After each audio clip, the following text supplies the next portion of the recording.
So let me introduce Associate Professor Dr. Azlina Ahmad Anwar. So she is from the Faculty of Medicine Institute of Malaya with qualifications in neuroscience from UCL, and her PhD is in neurogenetics from the Imperial College of London. So her research interests are on understanding how genetics influence the workings of the brain and contribute towards an underlying susceptibility for developing neurological diseases. Together with consultant neurologists, her main research projects have been on neurodegenerative diseases such as Parkinson's disease, motor neuron disease, and selected rare neurological disorders. Throughout her 30-year career, even though she doesn't look that she's actually had a 30-year career, she played key roles in the seminal discoveries of the cytoplasmic dynein gene associated with motor neuron degeneration, AHNAK2 as a causal gene for a form of peripheral neuropathy, and the LARC2 risk variants in Parkinson's disease through the use of a wide range of genomic technologies. She is a member of the Global Parkinson's Genetic Program for Family Analysis and underrepresented working groups, disease, as well as a member of an international ALS variant curation expert panel. So without further ado, I will pass the screen to Dr. Azlina. So Dr. Azlina, the floor is yours. Okay, thank you so much. Can you hear me okay? Yep. Yeah, okay. Assalamualaikum and good morning, everybody. Thank you so much for joining us this morning. And thank you to Dr. Rajiv for the really interesting talk.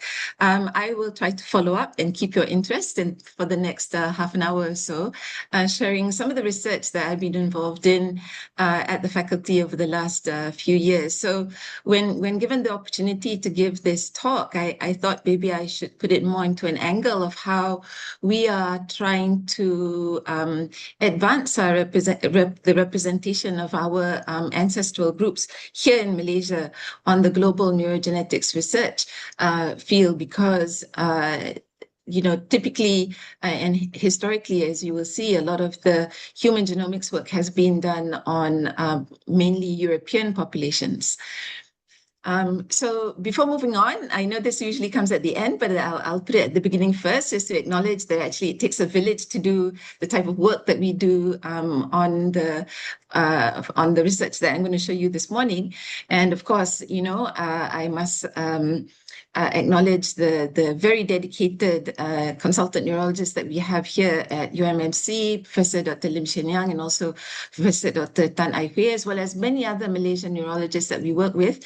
And then also I'll be talking about motor neuron disease. So that's where another consultant neurologist, Professor Dr. Notina Shahrizaila, has been involved in recruiting these patients for us.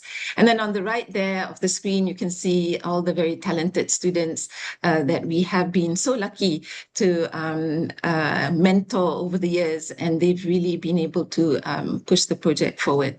So I'll come back to them periodically throughout the presentation.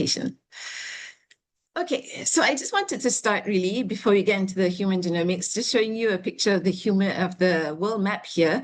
And this is sort of, I think most of us, when we think of a world map, this is the typical world map that we think about, right? It's in all the textbooks, it's in all the classrooms, for example. But this isn't actually a very accurate world map.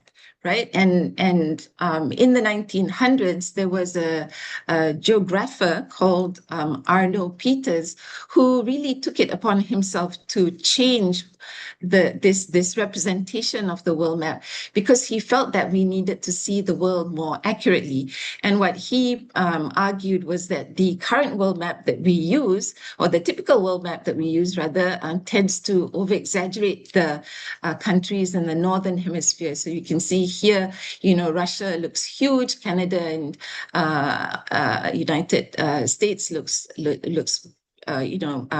predominantly, they take up a lot of space in the world map. But actually, if you were to redraw the world map based on their surface areas, actually our world looks a little bit different, right? So now you can see that the African continent is much larger, and South America is larger than North America compared to the picture on the left, and Russia doesn't take as much space, right?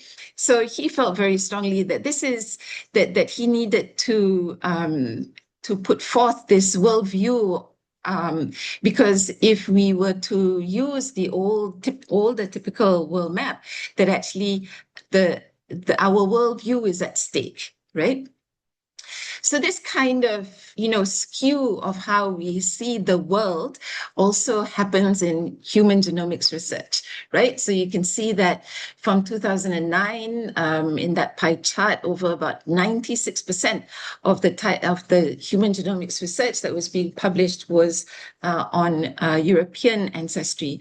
And that didn't change very much. It got a little bit better in 2016, where we had more non-European ancestry, and this would have come mainly from Africa and East Asians. And then in 2019, you can see that it's getting better, but still, the Europeans dominate more than half of all the published papers that are coming up on human genomics research. And that's great for the Europeans, but not so great for people of other ancestries, right?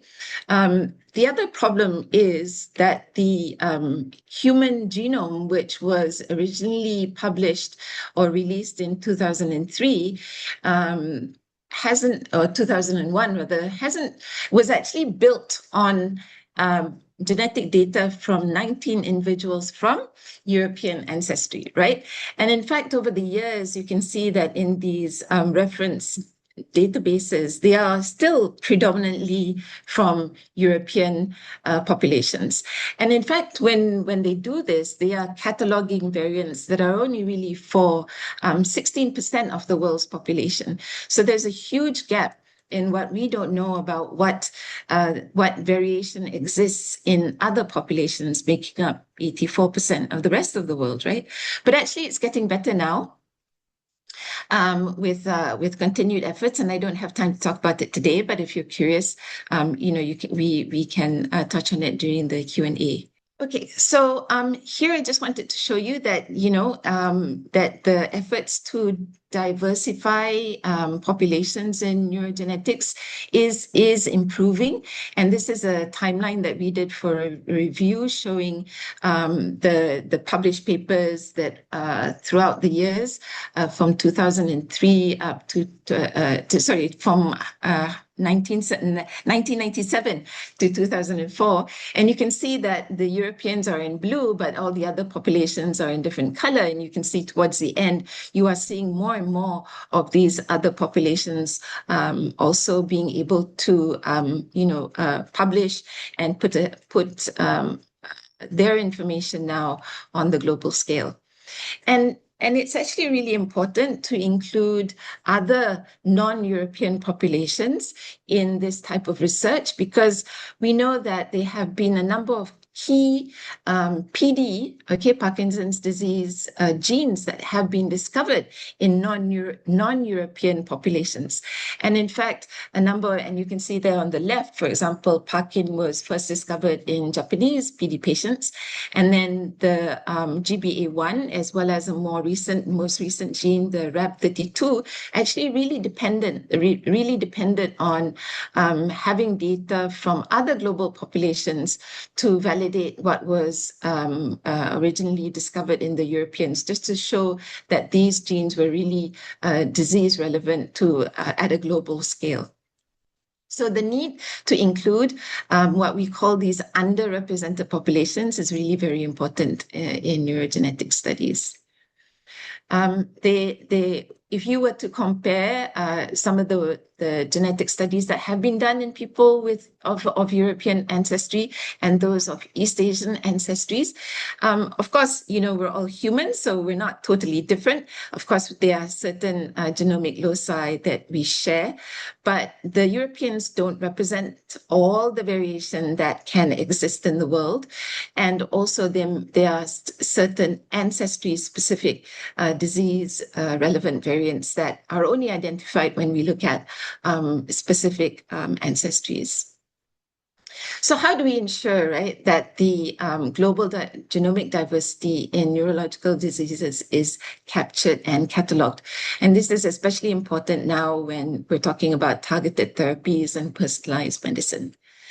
And this is a slide that I like to put up for when I'm giving international talks, because I get to highlight that.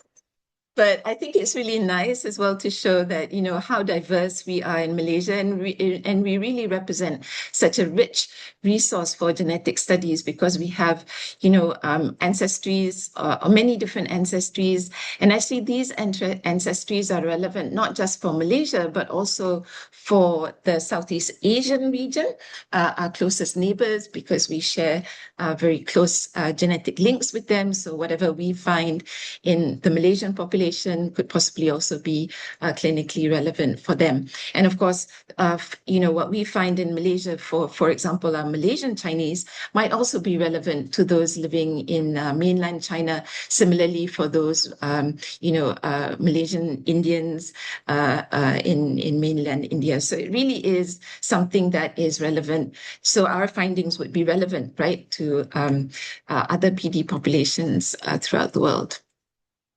So I'm going to talk today about the work that we've been involved in for Parkinson's as well as motor neuron disease, and I'll start with Parkinson's first. So PD is one of the most common neurodegenerative diseases apart from Alzheimer's disease. And actually, Parkinson's is a very complex disease that has a lot of different, has a very long prodromal period. So this is when they already show some sort of preclinical symptoms, such as REM sleep disorder and constipation, hyposmia, for example. But they're typically diagnosed when they show what we call the cardinal signs of clinical features, which are bradykinesia, which is the slowing of movement, rigidity, and also resting tremor. And then the PD patients also typically don't just have motor symptoms, but they also have non-motor symptoms, including some of them go on to develop cognitive impairment and dementia later on.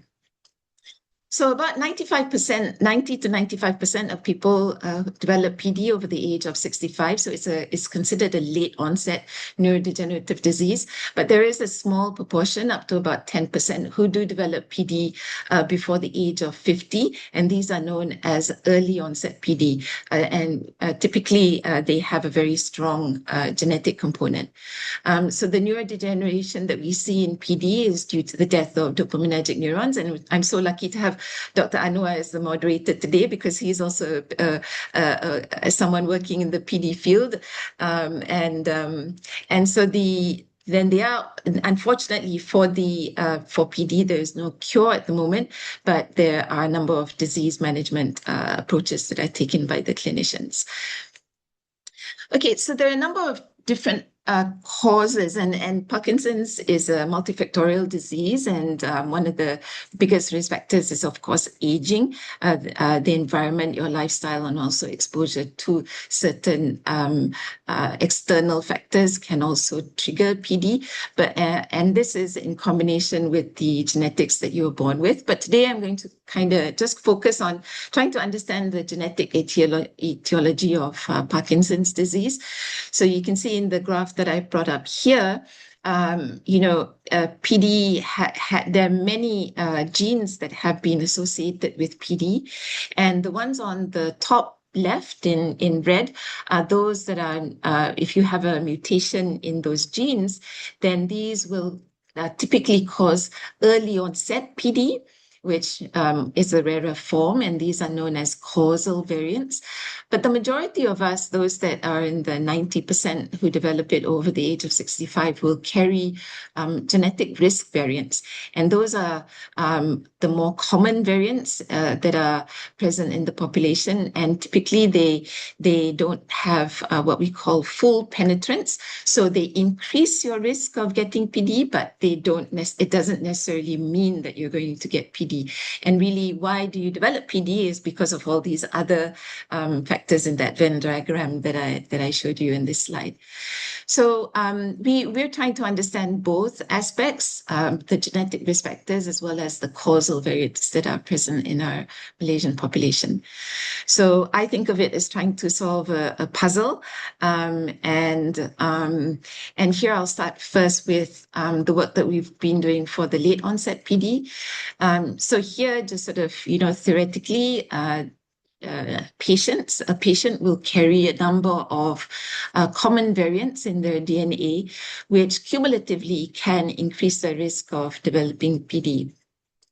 So what we've done over the years, and this was work that was started in actually 2009 when we started recruiting our PD patients, and through the incredible efforts of the clinicians and the PD team to recruit patients from UMMC as well as across the country, we have around about 3,000 PD patients, and about half of that are age-matched controls. So here I'm just going to tell you a little bit about the work that we've been doing for this cohort that we've been working with, and you can see that we have patients from all the different ancestries, the Chinese, Malay, and Indians, as well as a smaller group of indigenous, mainly from East Malaysia. And the methods that we've used here, they've been a combination of different sort of methods that are typically used in genomics currently. We screen our patients through a PD panel. So we do PD panel sequencing for them. We also do whole genome sequencing. We also do a SNP array genotyping, as well as for selected variants, we use TaqBen SNP genotyping. So here, one of the genes that we've been particularly interested in is LRRK2, and this has sort of been, an ongoing project in our lab for, since 2009 actually, and Kaishi here, who is a PhD student in the lab, he's come at a very fortunate time in our research team where he's been able to get access to a lot of data to look at the variant spectrum in LRRK2 that exists in our Malaysian patients, and you can see that we have identified across the different ancestral groups here in Malaysia, different variants that are present in certain ancestral groups, and then some that are also shared. And out of the 77 missense variants that we identified, 4 of them are pathogenic, meaning that these are variants that can cause PD. And then we're following up on some of these other variants that we identified, which we think are also particularly disease relevant. So Kaishi actually came in, as I mentioned, on a decades long work on LRRK2, which actually started off with Aroma Gopala, a previous PhD student in my lab, and also Dr. Lim Jia Loon, also a previous PhD student. And they really focused on LRRK2, trying to understand the different risk factors that are present in our population. And I'll just really simplify this slide very quickly in that we found that in LRRK2, there are 3 variants that increase the risk of people developing PD significantly, but also there are some protective variants in LRRK2 that decrease the likelihood that we will get Parkinson's disease. So we're following up on these variants very closely.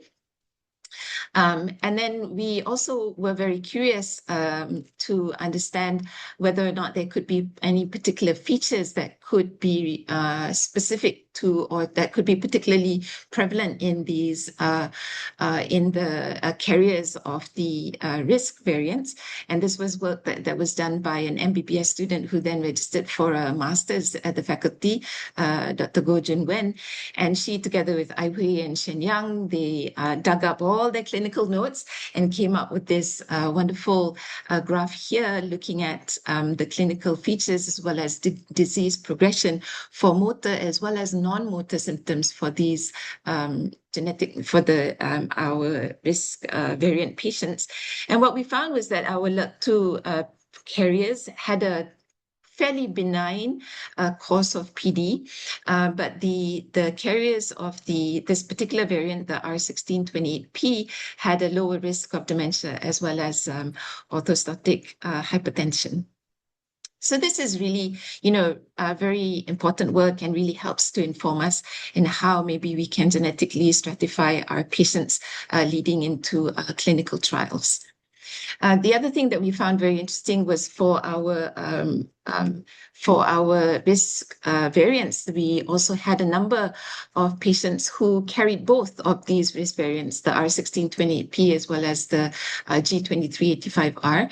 And so when we found that if they carried both, that they actually developed PD at a much younger age compared to non-LRRK2 carriers, and they also had a high likelihood of having a family history of PD. So I don't have much time to go into this study in more detail, but I for those of you who are interested, I really would recommend that you look up Junwon's paper here that was just recently published.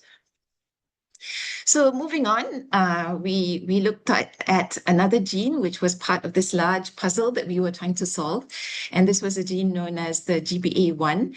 So in fact, GBA1 is a known risk factor for Parkinson's disease. And we found that in our Malaysian population, around about 5% of patients were GBA1 positive. And they tended to, and there was a higher frequency of GBA1 carriers amongst our early onset patients compared to our late onset. This was work that Jaloon was also heavily involved in, and he found that when he screened our patients that there were a number of common variants. So for example, this L483P was a very common, what we would consider a common variant at 2%. And interestingly, it was detected across all our different ancestries or ethnicities. But we also found a number of novel variants that hadn't been reported before, and the common European risk variants were not detected in our patients, thereby underscoring, of course, the importance of screening your own patients to really understand the variant spectrum that exists in individual populations. So ongoing work for this part of the study, looking at the later onset PD. So we are also we have been involved in a PD-GWAS together with our Singaporean colleagues. And there have been a number of papers that have been published there on the left, and there is also another one on the way. We are also actively gearing up to work on the Malay PD-GWAS, because that's our largest sample size available here in Malaysia. And we're also working with international colleagues looking at the Indian patients from Malaysia. So this has been possible through our collaboration with the Global Parkinson's Genetics Program, or GP2. Okay, so very quickly, I know I might be running out of time, but just moving on to the rarer forms of PD, which are the early onset PD that happens in people patients younger than 50 years old. So typically here we have a slightly different approach. So we assume that these patients are carrying a rare pathogenic variants in a single gene, and these genes are penetrant enough to be able to cause PD, and it causes PD to develop much earlier. So in this case, so for the early onset PD, again, another PhD student in our lab who's graduated, Dr. Tay Yuen, she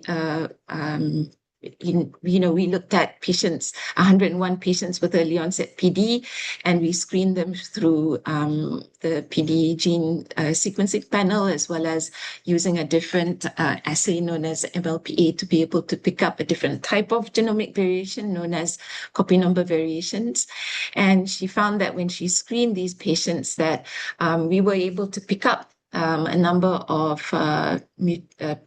of positive patients for genes that were known to be involved in PD, as you can see here. But a large number of our patients were still genetically undiagnosed. So you can see about 80%. So we were able to solve about 20% of our patients, but roughly about 80% were still unsolved. And then we were also incredibly lucky at the time to to initiate a collaboration with consultant neurologist colleagues in East Asia, who then started actively recruiting Dr. Jason Wong, Dr. Joshua, Dr. Chia, and Dr. Lau. And here I won't go into too much detail, but for Sarawak, we found that there was a particular mutation that was very unique and very rare to an Ibanese patient from Sarawak. But I sort of wanted to tell you a little bit more about the work that we've been doing in Sabah. And this has been in collaboration with Dr. Chia and also Joshua, of course, with Ipei and Shenyang here. And UN really led this project where we sort of played detectives, looking at this very, very underrepresented, hardly ever, very limited data on the indigenous PD population in Malaysia, and actually across the world as well. Not many studies have looked at indigenous populations. And we were able to look at 157 PD patients and recruit 100 ancestry match controls. And we were surprised the number of times, with a number of different findings. Number one was that in the patients from Sabah, they had overwhelmingly a larger number of patients who were early onset PD. So about 40% of them were early onset PD compared to the global average of about 5 to 10%. And the majority of them had this very particular mutation known as in the Parkin gene. And then in the Parkin gene itself, many of them shared a particular type of mutation, which was a homozygous Parkin exon 3 deletion, which was the most frequent in the population. You can see in the Sabah cohort, it was 65% compared to a global average, which is only about 15%. We also had, through incredible work from, UN and also the neurologists, we were able to build up this amazing family tree from 2 families who in the end then we found that were actually interconnected, and that they shared this Parkin exon 3 deletion, but also in particular, they shared a common deletion breakpoint. And I don't have much time to go into what that means at the moment, but just wanted to tell you that, the value of looking at these very, very underrepresented groups is that you can find so many of these interesting surprises, and it really helps to add to the diversity for neurogenetics research. So I'm going to quickly end here talking about the work that we've been doing in PD. And this has, again, really been possible through the collaboration with the GP2 and also our colleagues at Lübeck University in Germany, and Professor Christine Klein and Professor Katja Lohmann. And I'll just quickly touch on a little bit about the work that we've been doing for motor neuron disease together with Professor Dr. Noitina and our collaborator in the University of Sydney, Professor Marina Kennison. So for those of you who might not be so aware, motor neuron disease is rare compared to PD, and it's a rare fatal progressive neurodegenerative disorder which affects the upper and lower motor neurons. Typically, it has muscle weakness, fasciculation, and spasticity. So here, the mean age of onset is slightly younger than PD. There's between 50 to 65 years old, and the average lifespan is about 3 to 5 years. So some of you may, of course, we've heard of Stephen Hawking. So Stephen Hawking had a form of motor neuron disease. So actually, over the number of years from other studies, there are about 40 ALS genes that have been reported. So when we recruited our patients mainly from UMMC, and we screened them for 5 of these genes, we found that we found some mutations in those genes, and this was work that was done by a PhD student in our lab, Dr. Susanna Edgar, but still an overwhelming number of our patients were negative. So then we were able to get funding from an international body, the ALSA Association in the US, which then allowed us to recruit more samples and to do more extensive work. And we were able to do whole genome and whole exome sequencing on 221 samples. And this was work that Nurul Angelin, who is a PhD student currently, has been doing in our lab, where she has expanded the screening of the ALS genes in our samples. And in fact, we've been able to increase the diagnostic rate. When we looked at more genes and more samples, we were able to positively diagnose up to about 12%. So here we found a number of, very interesting variants, but the thing that I just wanted to highlight today was particularly looking at a gene known as SOD1. So SOD1, why we are particularly interested is because there are also clinical trials for SOD1 for ALS at the moment. So it's very important for us to identify patients who are SOD1 positive. So when we did this, we found that the SOD1 patients, the SOD1 variants were more common in Malaysia than than mutations in another gene known as C9orf72. And in fact, mutations in C9orf72 are more common in Europeans. So there already shows that there is a difference in the sort of, genetic spectrum that we're seeing in Malaysia. And in particular for SOD1, we didn't see any of the common European variants, but there was one that was very common in our cohort, which was the V48A or VLE 48 alanine variant, particularly in our Malaysian Chinese. So moving forward, and this is just my last few slides, Angelina now is working with Prof. Dr. Jamal to kind of merge some data that the genetics data that we have with some of the data that we have of our patients on their environmental exposure, what we call the exposome, because we want to try to understand a little bit within the Malaysian context, if you carry these genetic risk factors, what could be additional triggers that increases your risk further of developing PD. So at the end of this work, I hope that we have been able to put Malaysia on the map and to contribute to the diversity in neurogenetics, particularly in PD and motor neuron disease. And in fact, I just did want to mention that the techniques and the approach that we use for PD and MND can actually be used for other diseases. It's commonly also used in cancer and diabetes, for example. And if any of you were interested in understanding more about how this could be applied for the disease that you are particularly interested in, and then do definitely reach out, and we can see how we can work together. So I'd like to acknowledge the patients and their families who've really been, the backbone of what we do, and without them, we wouldn't be able to do what we do here at UMMC and UM, and of course the consultant neurologists for PD and ALS teams who have been so dedicated to recruit the patients for us. And as I mentioned, we are greater together, and also to the funding bodies that we've been very lucky, and they've been incredibly generous to also help to fund our research. Thank you so much, everyone. That's all for me. All right. Thank you, Dr. Azlina, for that wonderful talk. So it's good to see that a lot of work is also being done now with the underrepresented races as well in Malaysia and everywhere else as well, because I think there's a lot of things that we can actually learn from that. So I think we have time for maybe just one question. So are there any questions from the floor? You can turn on your mic if needs be, or was the talk really, really clear, so there's no questions at all?